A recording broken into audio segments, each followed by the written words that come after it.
लीजिए सुनिए मुंशी प्रेमचंद की कहानी पागल हाथी, मेरे यानी अंकित सिंह के साथ।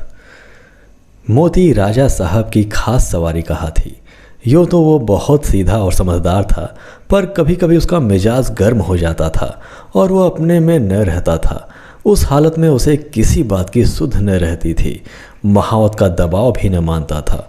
एक बार इसी पागलपन में उसने अपने महावत को मार डाला। राजा साहब ने वह खबर सुनी तो उन्हें बहुत क्रोध आया। मोती की पदवी छिन गई, राजा साहब की सवारी से निकाल दिया गया। कूलियों की तरह उसे लकड़ियां ढोनी पड़ती, पत्थर लादने पड़ते और शाम को वह पीपल के नीचे मोटी जंजीरों से बांध दिया जाता। राती बंद हो गया, उसके सामने सूखी टहनियाँ डाल दी जाती और उन्हीं को चबाकर वह भूख की आग बुझाता।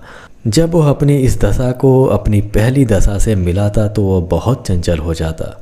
वह सोचता कहाँ मैं राजा का सबसे प्यारा हाथी था और कहाँ आज मामूली मजदूर हूँ। यह सोचकर जोर जोर से चिघाड़ता और उछलता। आखिर एक दिन उसे इतना जोश आया कि उसने लोहे की जंजीरें तोड़ डाली और जंगल की तरफ भागा। थोड़ी दूर पर ही एक नदी थी। मोती पहले उस नदी में जाकर खूब नहाया, तब वहाँ से जंगल की ओर चला। इधर राजा साहब के आदमी उसे पकड़ने के लिए दौड़े, मगर मारे डर के कोई उसके पास न जा सका। जंगल का जानवर जंगल ही में चला गया। जंगल में पहुंचकर अपने साथियों को ढूंढने लगा। वह कुछ दूर और आगे बढ़ा तो हाथियों ने जब उसके गले में रस्सी और पाँव में टूटी जंजीर देखी तो उससे मुंह फेर लिया। उसकी बात तक न पूछी। उनका शायद मतलब था कि तुम गुलाम तो थे ही, अब नमक हराम गुलाम हो, तुम्हारी जगह इस जंगल में नहीं। जब तक वे आंखों से ओझल न हो गए, मोती वहीं खड़ा ताकता रहा। फिर न जाने क्या सोचकर वह भागता हुआ महल की ओर चला। वह रास्ते में ही था कि उसने देखा कि राजा साहब शिकारियों के साथ घोड़े पर चले आ रहे हैं। वह फौरन एक बड़ी चट्टान की आड़ में छिप गया। धूप तेज थी। राजा साहब जरा दम लेने को घोड़े से उतरे। अचानक मोती आड़ से निकल पड़ा और गरजता हुआ राजा साहब की ओर दौड़ा। राजा साहब घबरा कर भागे और एक छोटी झोपड़ी में घुस गए। जरा देर बाद मोती भी पहुंचा। उसने राजा साहब को अंदर घुसते देख लिया था। पहले तो उसने अपनी सूंड से ऊपर का छप्पर गिरा दिया, फिर उसे पैरों से रौंद कर चूर चूर कर डाला।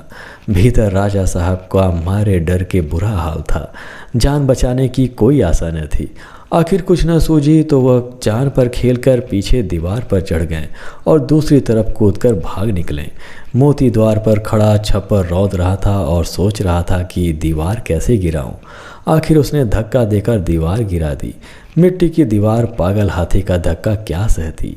मगर जब राजा साहब भीतर न मिले तो उसने बाकी दीवारें भी गिरा दी और जंगल की तरफ चला गया। घर लौटकर राजा साहब ने ढिंढोरा पिटवा दिया कि जो आदमी मोती को जीता पकड़कर लाएगा उसे 1000 रुपये इनाम दिया जाएगा।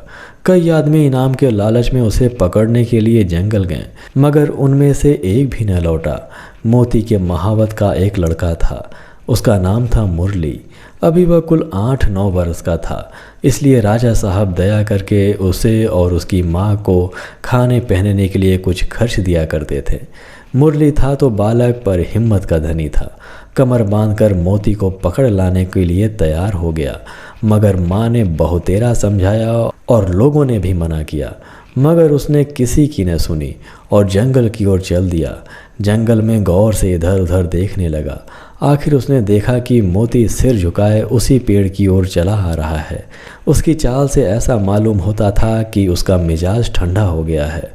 ज्यों ही मोती उस पेड़ के नीचे आया, उसने पेड़ के ऊपर से पुचकारा, मोती। मोती इस आवाज़ को पहचानता था। वह रुक गया और सिर उठाकर ऊपर की ओर देखने लगा। मुरली को देखकर पहचान गया। यह वही मुरली था जिसे वह अपनी सूंड से उठाकर अपने मस्तक पर बैठा लेता था। मैंने ही इसके बाप को मार डाला, यह सोचकर उसे बालक पर दया आई। खुश होकर सूंड हिलाने लगा। मुरली उसके मन के भाव को पहचान गया। वह पेड़ से नीचे उतरा और उसकी सूंड पर थपकियां देने लगा। फिर उसे बैठने का इशारा किया। मोती बैठा नहीं। मुरली को अपनी सूंड से उठाकर पहले ही की तरह उसने अपने मस्तक पर बैठा लिया और राजमहल की ओर चला। मुरली जब मोती को लिए हुए राजमहल के द्वार पर पहुंचा तो सबने दांतों तले उंगली दबाई। फिर भी किसी की हिम्मत न होती कि वह मोती के पास जाए। मुरली ने चिल्लाकर कहा, डरो मत, मोती बिल्कुल सीधा हो गया है, अब वो किसी से न बोलेगा। राजा साहब भी डरते डरते मोती के सामने आए। उन्हें कितना अचंभा हुआ कि वही पागल मोती अब गाय की तरह सीधा हो गया है। उन्होंने मुरली को 1000 रुपये इनाम तो दिया ही, उसे अपना खास महावत बना लिया और मोती फिर राजा साहब का सबसे प्यारा हाथी बन गया। अभी आप सुन रहे थे मुंशी प्रेमचंद की कहानी पागल हाथी, मेरे यानी अंकित सिंह के साथ। दोस्तों, ऐसे ही रोचक कहानियाँ सुनने के लिए अभी हमारे चैनल को सब्सक्राइब करें और बेल आइकन भी प्रेस करें।